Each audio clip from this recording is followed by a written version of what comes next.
Hello friends, welcome to Yaa's recipes. இன்றைக்கி நம்ம சேனலில் நல்ல சூப்பரான வெண்பொங்கல் தான் எப்படி செய்யறதுன்னு பார்க்க போகிறோம். டேஸ்ட் அவ்வளோ சூப்பராக இருக்கும். வாங்க எப்படி செய்யறதுன்னு பார்க்கலாம். இப்போது ப்ரெஷர் குக்கரில் 1 கப் அளவுக்கு வீட்டில் செய்கிற சாப்பாட்டு அரிசி எடுத்துக்கோங்க.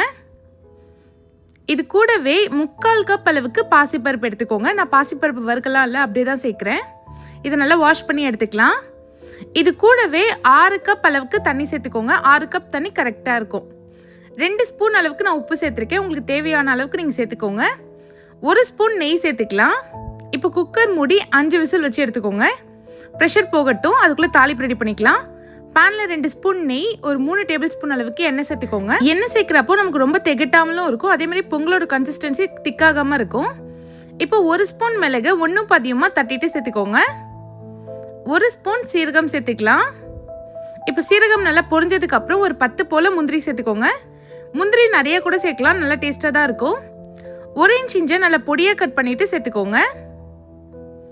இப்போ ஒரு பச்சை மிளகாவை நான் 2ஆக கீறி சேர்த்துருக்கேன். கூடவே ஒரு கொத்து நல்ல ஃப்ரெஷ்ஷான கருவேப்பிலை சேர்த்து நல்லா தாளித்து விட்டுக்கோங்க. இப்போ நல்லா வாசனை வந்ததுக்கு அப்புறம் இதில் ஒரு 1/2 ஸ்பூன் அளவுக்கு பெருங்காயத்தூள் சேர்த்துக்கலாம். சேர்த்துட்டு இதையும் நல்லா தாளித்து விட்டுக்கலாம். இப்போ பொங்கலுக்கான தாளிப்பு ரெடி ஆயிடுச்சு. இது பொங்கலில் சேர்த்துக்கலாம். அரிசியும் பருப்பு பாருங்கள் நல்லா சூப்பராக வெந்துடுச்சு.